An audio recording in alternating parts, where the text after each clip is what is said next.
obviously quite a few of us are stuck inside our houses. I think it's important that we are practicing that social distancing, making sure we're not helping to spread the coronavirus around. But I think what might be a little bit overlooked in the current landscape is the impact that doing something like this can have mentally.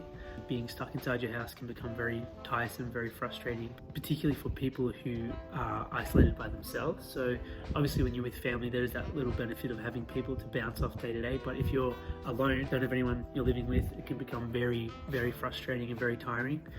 So I thought I might just make a list of things that you can start to do on a day-to-day perspective, just to sort of help with the toll that living by yourself or just living in your house consistently can have on people. So these are just 8 things I think that you can start to do on a day-to-day perspective that might help get through this troubling time. So the first one might seem like a bit of a given for most people, but just getting out of your pajamas. So obviously with a normal schedule, a lot of us are actually waking up, getting dressed, going to work, coming home, getting changed into our pajamas and then going to bed. But obviously with a lot of people working from home, some people not working at all at the moment, there's a bit of a blurred line in that perspective. It can make it really easy just to get dressed. If you're not going out, there's no reason to get dressed. But with that said, I think there's an inherent value in actually changing out of your pajamas. It ties in a bit with the idea of sleep hygiene. So you want to be giving yourself the best opportunity to sleep. And a part of that is actually the psychological component of sleeping. So you want to make a separation between the sleeping part of your life and the waking part of your life. And obviously pajamas are inherently something we do when we're sleeping and not in our day-to-day life. When we're pretty much stuck in a house day to day and you spend most of that time in pajamas, it can really set you up to be in the wrong mindset, to make you feel as if you're not really doing anything or of anything of value. Just a simple action like actually putting on clothes kind of activates that mindset in the sense that, you know, today is a day for doing something and at night is when I'm going to sleep. So the second thing I'd recommend is to organize your week. Once again, when we do have work, we have that strong structure to our weekday. We know when we need to do tasks and we know when we need to do more leisure activities and when we can relax. While we're all stuck at home, it is a bit harder to know what exactly a week looks like. And what can often happen is you get the illusion of time and the illusion that you're doing all the things you need to do, only to be hit with the reality that you're not.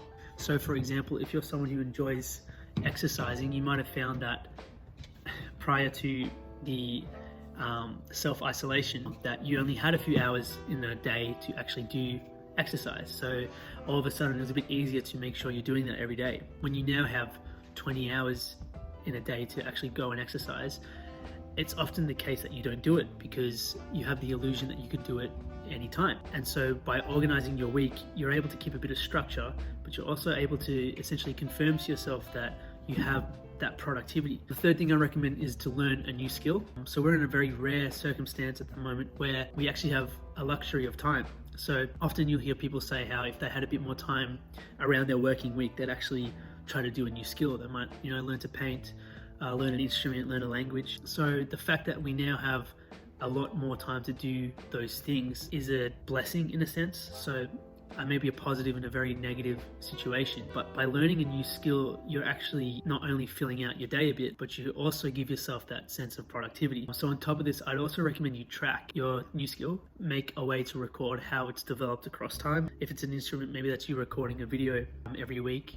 What that allows you to do is to see the progress that you've made across time, because one of the values in that too is while we're all sort of stuck at home, it can be easy to feel like we're not really developing as people or growing. So by having an objective way to see your growth in a new skill, you can actually sort of counteract this negative impression.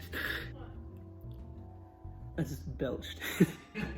Fourth one is exercise. So I think it's really important to make sure that you are exercising once a day. That might just be something as simple as walking your dog or just going for a walk or a run. Obviously, we're stuck in our houses a lot at the moment, but that doesn't mean we can't get into the sun once in a while. Obviously, the sun itself has a lot of health benefits for us, and it's important that you do get sun exposure every day. It gives you very important essential vitamins. But in terms of the exercise component, I think that, like I was saying before, when we don't have that timetable, it's really easy to actually fall into the illusion that you have too much time, and then you might actually not do things that you would normally do. So if you were someone who went to the gym 5 times a week, when you had work on, you might find that now at home you're not exercising nearly as much because you don't really have that pressure to make sure you fit it into a schedule. Going back to that idea of organizing your week, I think it'd be really valuable to make sure you set aside an hour or so every day to do some form of exercise, and it'd be extra beneficial if you could do it outside. It's very easy to avoid contact with other people and still get outside, even if you just in your own backyard exercising, or you find something that you really enjoy doing every day.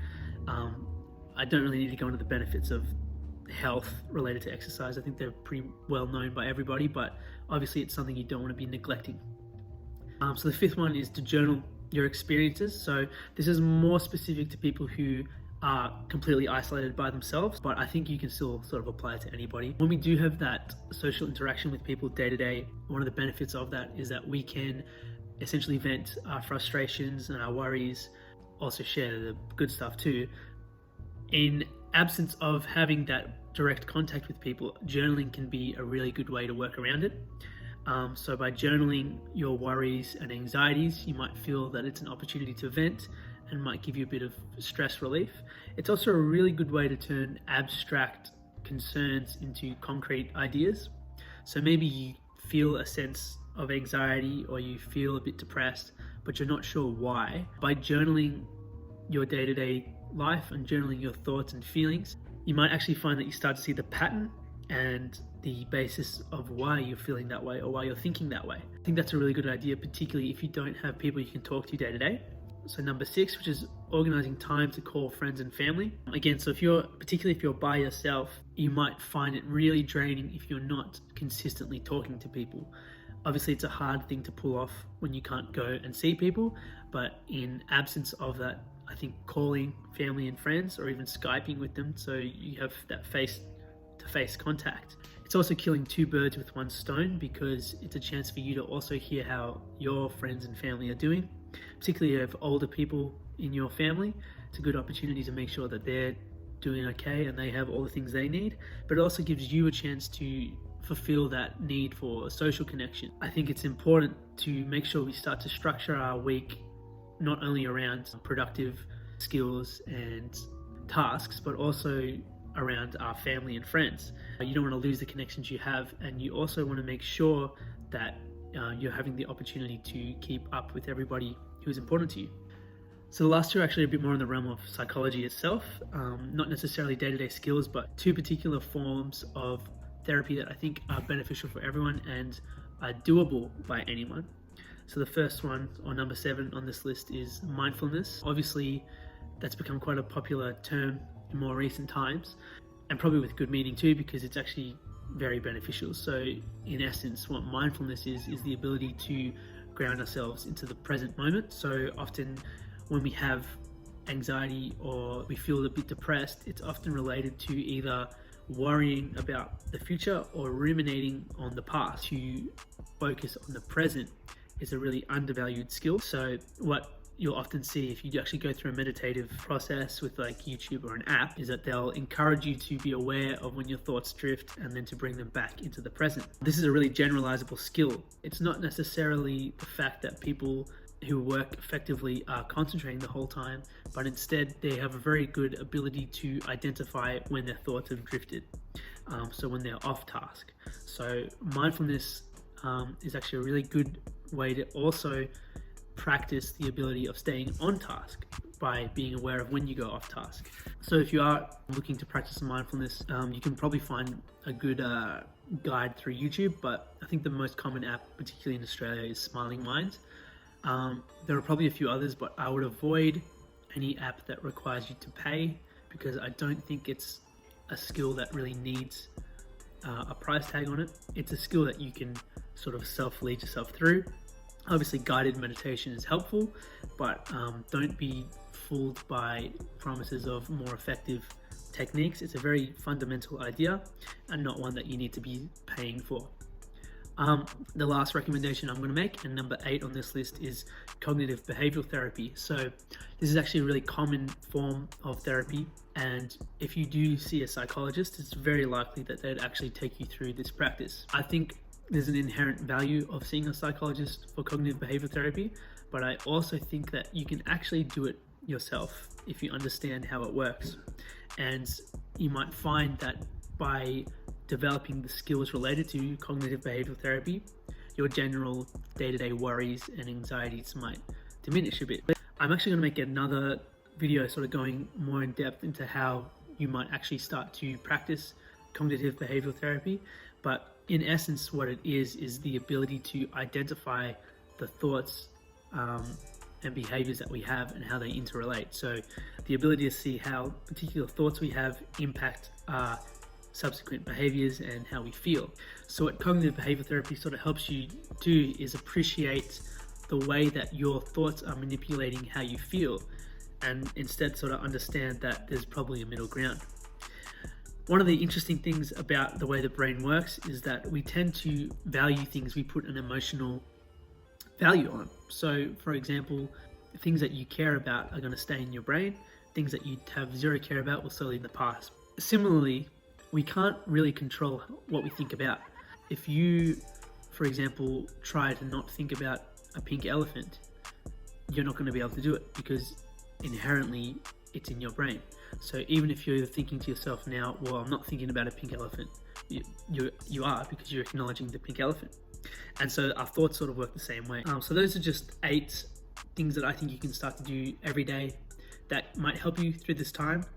Obviously we're in a very rare circumstance, and I think it's important to be aware of the impact that it can have on your mental health. Be sure to have balance in your life, in your day-to-day life. You don't want to be relaxing all the time, and you don't want to be working all the time. Unfortunately, we no longer have those external cues that help us be consistent with our balance. We're going to have to be a lot more internally driven to make that balance a day-to-day thing. So hopefully this helps. Again, I'm going to do a video on CBT, so if you are more interested in how you can actually practice that for yourself, then just look for that video. But otherwise, I think there are a lot of things that we can do personally that will help with our own mental health hygiene, but a lot of things probably need to be explored properly with a professional, and often it's actually the case that we might not be aware of how well we're practicing therapeutic approaches ourselves. So it's always good to have professional help. Yeah.